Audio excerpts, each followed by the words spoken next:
Alors, Bezrat Hashem, bonjour à tous. Aujourd'hui, on va parler de quelque chose de très bien à faire au mois de Elul. Comme il dit le pasuk, Lo yachel devaro kechol, c'est les sofetevot. Les sofetevot de ce pasuk, Lo. La deuxième lettre, c'est Aleph, Yachel. La dernière lettre, c'est Lamed, Devaro. La dernière lettre, c'est Vav. Ensuite, Kechol, la dernière, c'est Lamed.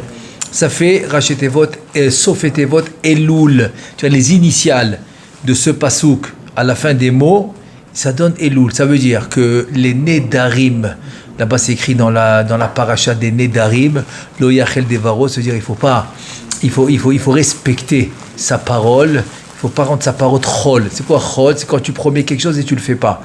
Alors ça c'est Nedarim, c'est tous les vœux que quelqu'un y fait. Et donc de là, Chachamim, ils ont appris qu'en Elul, c'est un remez, une allusion qu'en Elul, il faut annuler les vœux. Pas besoin d'attendre la veille de Rosh Hashanah, la veille de Kippour. On peut le refaire, il n'y a pas de souci. On peut le refaire la veille de Rosh Hashanah, la veille de Kippour. Mais il ne faut pas attendre.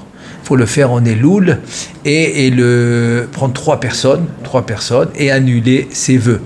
Maintenant, il faut savoir que qu'on prend n'importe quelle trois personnes qui s'appellent Hédiot dans la halakha, ça c'est pour les vœux qu'on ne se rappelle pas. On ne se rappelle pas, on n'est pas obligé de se rappeler, on fait la Tarat Nedarim, comme dans le Sidur Sha'arei Chesed, on a mis là-bas le Noussar du Rashash, donc là-bas c'est aussi annulation des vœux, annulation des klalot aussi, des malédictions chas v'shalom, et donc ça annule tout. Là-bas ça annule tout, c'est le très bon Noussar, et donc on peut le faire à trois. Maintenant, si on se rappelle d'un vœu qu'on veut annuler, à ce moment-là, il faut qu'un des trois, ils connaissent la halakha des Nedarim et on lui dévoile. Pas besoin de dévoiler aux trois, on dévoile à un.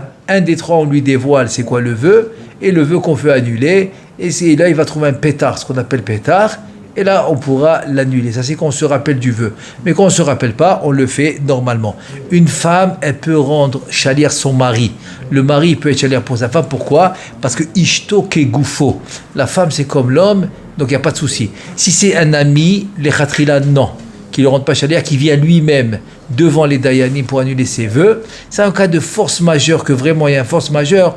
Donc, on va faire, c'est mieux que rien. C'est mieux que rien de faire un chaliar. Mais les khatrila, non.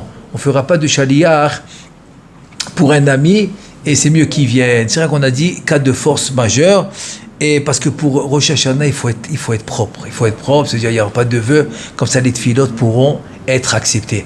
En Bezrat Hashem, que les tfilotes soient acceptés. Shana Tova, Ktiva Vechatima Tova, Amen Ve Amen.